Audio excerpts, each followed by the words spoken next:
मार्च 2023 में बड़ी पूंजी तेजी से टेक सेक्टर से बाहर निकलकर एनर्जी में चली गई, सिर्फ 11 ट्रेडिंग दिनों में।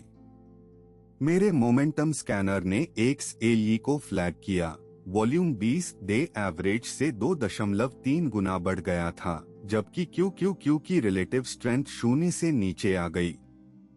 यह लाइव सेक्टर रोटेशन है और मैं हेडलाइन से पहले ही पोजीशन में था। सेक्टर रोटेशन वह है जब बड़े संस्थागत निवेशक आर्थिक स्थितियों के अनुसार अपनी पूंजी एक सेक्टर से दूसरे में हिलाते हैं। इसका एक साइकिल होता है। शुरुआत में फाइनेंशियल और इंडस्ट्रियल को फायदा मिलता है, बाद में एनर्जी और मटेरियल्स को, संकुचन के समय यूटिलिटी और हेल्थ केयर में पैसा जाता है। यही साइकिल है जिससे मैं ट्रेड करता हूं। यहाँ असली फायदा है संस्थागत निवेशकों की ढिलाई। जब कोई बड़ा फंड अपनी पूंजी हिलाता है तो उसे पूरी तरह लगाने में कई दिन लग जाते हैं। यह खरीदारी सस्टेनेबल मोमेंटम बनाती है जिसे डिटेक्ट किया जा सकता है। मेरा बॉट हर घंटे 11 SPDR सेक्टर ETF को स्कैन करता है, उन्हें एक कॉम्पोजिट स्कोर से रैंक करता है, 10 और 30 दिन की प्राइस मोमेंटम, साथ ही 20 डे मीन से वॉल्यूम विचलन। मेरा एंट्री सिग्नल 3 शर्तें एक साथ होने पर ट्रिगर होता है। पहली, सेक्टर ETF का 10 डे मोमेंटम स्कोर 11 सेक्टरों में टॉप 2 में होना चाहिए। दूसरी, वॉल्यूम 20 डे एवरेज से कम 1.5 गुना ज्यादा होना चाहिए। तीसरी, डेली RSI 52 से 72 के बीच होना चाहिए, स्ट्रॉन्ग पर ओवरबॉट नहीं। तीनों एक साथ या ट्रेड नहीं।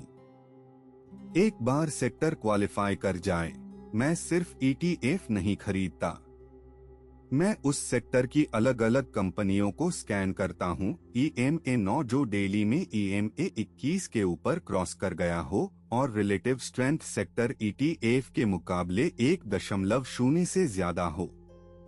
मुझे सबसे स्ट्रॉन्ग सेक्टर के अंदर सबसे स्ट्रॉन्ग स्टॉक चाहिए, वही असली मोमेंटम है। पोजीशन साइज मेरे स्टैंडर्ड रूल को फॉलो करता है। ज्यादा से ज्यादा 2% पोर्टफोलियो रिस्क प्रति ट्रेड डायनामिकली कैलकुलेट किया जाता है। मैं स्टॉप लॉस को एंट्री से 1.5 ATR नीचे रखता हूं, फिर शेयर संख्या निकालता हूं ताकि स्टॉप हिट करने में एग्जैक्टली 2% अकाउंट लगे। यह ड्रॉडाउन को कंट्रोल्ड रखता है, खासकर जब रैपिड रोटेशन रिवर्सल्स हों, जो लोग सोचते हैं उससे ज्यादा बार होता है। एग्जिट रूल बेस्ड है, इमोशन बेस्ड नहीं। मैं एग्जिट करता हूं जब सेक्टर 2 कॉन्जिक्यूटिव आवरली स्कैन्स में मेरे मोमेंटम रैंकिंग के टॉप 3 से बाहर आ जाए, या RSI 78 के ऊपर क्रॉस करे, या स्टॉक का EMA 9 वापस EMA 21 के नीचे क्रॉस करे।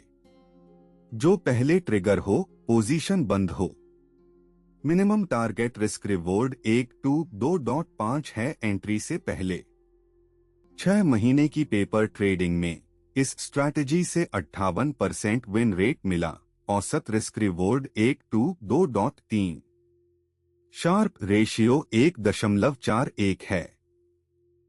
नुकसान वाले ट्रेड्स तब आते हैं जब मार्केट चॉपी और रेंज बाउंड हो, सेक्टर रोटेट हो पर कन्विक्शन न हो। ज्यादा नॉइज, कम सिग्नल। यह सच है जो आपको पहले से पता होना चाहिए। यह स्ट्रैटेजी 3 सिचुएशंस में फेल हो जाता है।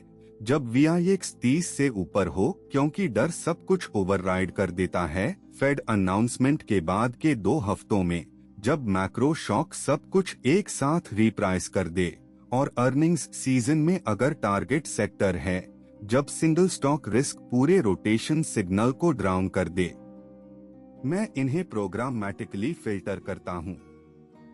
खुद बनाने के लिए पाइथन में SPDR ETF रैंकिंग लूप से शुरू करें। अल्पाका के मार्केट डेटा API से आवरली OHLCV डेटा लें। रोलिंग मोमेंटम और वॉल्यूम Z स्कोर कैलकुलेट करें। सेक्टर्स को रैंक करें, फिर सिग्नल पर कॉन्स्टिट्यूएंट्स स्कैन करें। आर्किटेक्चर सरल है, रूल्स को फॉलो करने की डिसिप्लिन, उन्हें ओवरराइड न करने की यही मुश्किल हिस्सा है।